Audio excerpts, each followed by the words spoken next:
کچھ دیر کے بعد سوچیں گے کہ میں کیا کر رہا تھا، تو آپ کو وہ یاد نہیں رہتا. تو روزمرہ کی جو ان کی یادداشت ہے اس میں کافی کمی آ جاتی ہے، اور یہ ان کے لیے ایک بڑا پرابلم ہوتا ہے. اچھا، اگرچہ اس میں یہ ہوتا ہے اڈلٹ ADHD میں کہ جو بچپن میں اگر اس بندے کو تھی تو وہ تو اوور ایکٹیو تھا، وہ اوور ایکٹیویٹی بڑے ہو کے اکثر کم ہو جاتی ہے. یعنی وہ ایکٹیویٹی اتنی زیادہ پرومیننٹ نہیں رہتی. ہاں وہ تھوڑی بہت نظر آتی ہے، جیسے ٹانگوں، یہ لوگ اکثر اپنی ٹانگیں ہر وقت حرکت میں رکھیں گے، یا اپنے ہاتھوں کو ہر وقت کچھ نہ کچھ کرتے رہیں گے، ایسے حرکت میں رکھیں گے. یہ چیزیں تو اس میں نظر آ جاتی ہیں، لیکن جو اوور ایکٹیویٹی بچپن والی تھی وہ اکثر کم ہو جاتی ہے. لیکن پھر بھی کچھ چیزوں میں امپلسیوٹی ان کی ہوتی ہے، یعنی سوچے سمجھے بغیر کچھ کر جانا، رسکی کام کر جانا، تو یہ چیزیں ان میں ہوتی ہیں، اور یہ ظاہر ہے کہ اس کا ان کو نقصان بھی ہو سکتا ہے. اسی طرح سے ان لوگوں میں موڈ سوئنگز بہت ہوتے ہیں، اور موڈ سوئنگز، ابھی موڈ اچھا ہے ایک دم سے موڈ آف ہو جائے گا. بے چینی گھبراہٹ کا بھی شکار ہونے کا ان لوگوں کا چانس زیادہ ہوتا ہے. چڑچڑاپن بھی ان لوگوں میں عام طور پر زیادہ ہوتا ہے.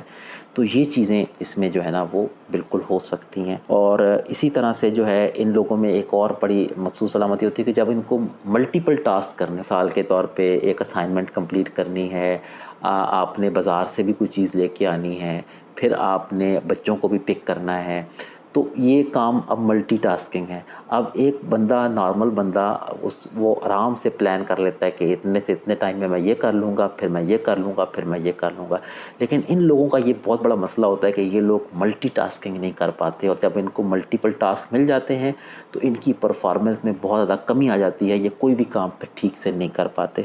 تو یہ ADHD، ایڈلٹ ADHD کے سمٹمز ہیں، اور یہ بہت امپورٹنٹ بیماری اس لیے ہے کہ باقی بیماریاں جیسے انزائٹی ہو گئی، ڈپریشن ہو گئی، تو وہ تو ہر ایک کو پتہ ہے کہ بھئی یہ بیماریاں ہیں، مطلب بندہ تکلیف میں ہے، گھر والے بھی کہیں گے ہاں یہ پرابلم تو ہے، اس کا کچھ ہونا چاہیے علاج. اڈلٹ ADHD کا مسئلہ یہ ہوتا ہے کہ اب یہ جو علامتیں میں نے آپ کو بتائیں، عام طور پر گھر والے بھی یہ سمجھتے ہیں کہ یہ بندہ خود ڈرامے کرتا ہے، کہ بھائی کام اچھا بھلا کر سکتا تھا لیکن اس نے کام کل پہ چھوڑ دیا، چیزوں پہ توجہ نہیں دے رہا، یہ مطلب اپنے کمرے تک کو جو ہے نا صفائی نہیں کر رہا، چیزیں کو ڈھیر بنا ہوا ہے، کوئی آرگنائزیشن نہیں ہے، کوئی ٹائم مینجمنٹ نہیں ہے. تو بجائے اس کے کہ وہ اس بات پہ انڈرسٹینڈ کریں کہ یہ کوئی بیماری ہو سکتی ہے، وہ الٹا بندے کے خلاف ہو جاتے ہیں کہ یہ بندہ ہے ہی ایسا. اور یہ چیزیں جو ہے نا یہ مزید کنٹریبیوٹ کرتی ہیں کہ پھر ظاہر ہے کہ ٹریٹمنٹ کہاں ہونی ہے اگر یہ چیزیں آ جائیں گی. تو اس کا نتیجہ یہ ہوتا ہے کہ ٹریٹمنٹ ان لوگوں کی اکثر جو ہے وہ نہیں ہو پاتی. دوسرا ایک مسئلہ یہ ہے کہ زیادہ تر ایون سائیکائٹرسٹ اور سائیکالوجسٹ کو بھی اس کو ڈائیگنوز کرنے میں اس طرح سے مہارت نہیں ہوتی.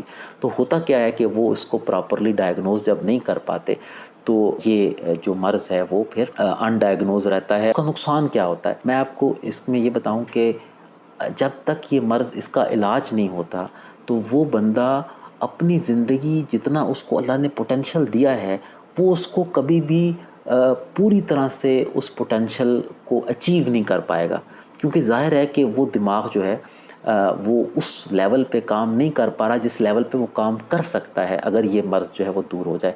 اچھا، اس کو بتانے سے پہلے کہ اس کا علاج ہم کیسے کر سکتے ہیں، امپورٹنٹ بات جو ذہن میں سوال آئے گا کہ بھائی یہ ہوتا کیوں ہے. اس مرض کے ہونے کے پیچھے جو وجوہات ہیں، ایک تو جینیٹک ہے. جینیٹک کا مطلب یہ ہے کہ یہ جو ADHD کا مرض ہے یہ خاندانوں میں رن کر سکتا ہے. اگر آپ کے والدین میں سے کسی کو تھا تو چانس بڑھ جاتا ہے کہ آپ کو یہ مرض ہو سکتا ہے. اگر آپ کے ایک بھائی کو تھا تو دوسرے بھائی کو ہونے کے چانس بڑھ سکتے ہیں. تو یہ خاندانوں میں رن کرتا ہے، دوڑتا ہے، یعنی کہ خاندانوں میں پایا جاتا ہے. دوسری بات یہ کہ دو ٹرانسمیٹرز ہیں، دو برین کے کیمیکلز ہیں جس میں ایب نارمیلٹی کی وجہ سے کہتے ہیں کہ یہ جو مرض ہے وہ اس کی ہونے کی وجوہات جو ہے نا وہ بنتی ہیں. ایک ڈوپامین اور دوسرا نور ایپینیفرین. تو ان دونوں نیورو کیمیکلز کے اندر دماغ کے کچھ مخصوص حصوں میں کمی کی وجہ سے یہ جو مرض ہے اس کی علامتیں آتی ہیں. اور تیسری بات یہ ہے کہ کچھ اور اس کے رسک فیکٹرز ہیں جو کہ ضروری نہیں کہ ہر بندے میں ہوں، لیکن اگر ہوں تو وہ اس کا رسک بڑھ جاتا ہے اس مرض کے ہونے کا. ایک تو حمل میں اگر خواتین ہیں وہ اگر اسموکنگ کرتی ہیں تو اس میں یہ دیکھا گیا ہے کہ ان کے جو اولاد ہے اس میں ADHD آنے کا رسک کچھ بڑھ جاتا ہے. اسی طرح سے جو بچے وقت سے پہلے پیدا ہوتے ہیں، پری میچور بچے ہوتے ہیں، ان میں بھی یہ دیکھا گیا ہے کہ ADHD کا جو ہے وہ چانس وہ بڑھ جاتا ہے۔ تو یہ تو اس کی کچھ وجوہات ہو گئیں۔ اب ہم اگر آئیں کہ اس کی ڈائگنوسس کیسے ہوگی، تو اس کی ڈائگنوسس کے لیے سائیکائٹرسٹ کو آپ دکھائیں۔ سائیکائٹرسٹ جو ہے وہ پراپرلی کلینیکل انٹرویو کر کے مختلف چیزیں دیکھ کے وہ دیکھے گا، اور پھر وہ آپ کو سائیکالوجسٹ کے پاس بھی بھیجے گا، اور کچھ ٹیسٹس ہوں گے۔ ان ٹیسٹ کے بعد ہی یہ ڈائگنوز ہو سکتا ہے کہ آپ کو ADHD ہے، اور پھر اس کے بعد آپ کا علاج جو ہے وہ سٹارٹ ہونا چاہیے۔ علاج جو ہے وہ بیسیکلی اس میں جو سب سے مؤثر علاج ہے ADHD میں، وہ ادویات کے ذریعے سے ہوتا ہے، اور وہ ادویات جس میں اسٹیمولنٹ میڈیکیشن بھی شامل ہے جیسے میتھائل فینیڈیٹ، اور نان اسٹیمولنٹ میڈیکیشن بھی شامل ہے جیسے ایٹاماکسیٹین، اور ان سے بڑا اچھا علاج ہو سکتا ہے۔ کچھ دنوں پہلے مجھے میرے ایک اسٹوڈنٹ ملے جو کہ میں جب میڈیکل کالج میں پڑھاتا تھا تو اس میں وہ فرسٹ ایئر میں تھے، اور وہ بڑے پریشان تھے کیونکہ ان کے ٹیسٹ جو ہیں وہ فیل ہو رہے تھے۔ تو میں نے جب ان سے بات کی اور مجھے آئیڈیا ہوا کہ ان کو اڈلٹ ADHD کا پرابلم ہے، جو کہ اس سے پہلے ان کو نہیں پتہ تھا، تو وہ میں نے ان کی ٹریٹمنٹ سٹارٹ کروائی۔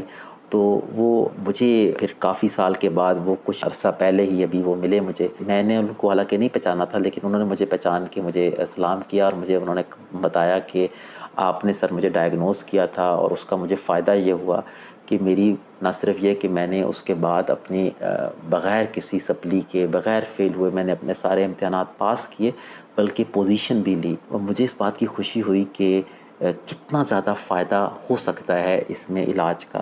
تو اس کے بارے میں صرف یہ کہوں گا کہ اگر آپ کو یہ پرابلم ہے تو آپ صرف گھر پہ بیٹھ کے سفر نہ کریں، آپ ضرور اپنا علاج کروائیں۔ اس کا بہت اچھا علاج موجود ہے، علاج سے بہت زیادہ فائدہ بھی ہو سکتا ہے۔ تو یہ میری آج کی ویڈیو تھی۔ ویڈیو کیسی لگی مجھے ضرور بتائیے گا، اپنے کمنٹ سے بتاتے رہیے گا، اور اگر کسی ٹاپک پہ ویڈیو دیکھنا چاہیں تو ضرور مجھے آگاہ کیجیے گا۔ بہت شکریہ، اپنا بہت خیال رکھیے گا۔ اللہ حافظ۔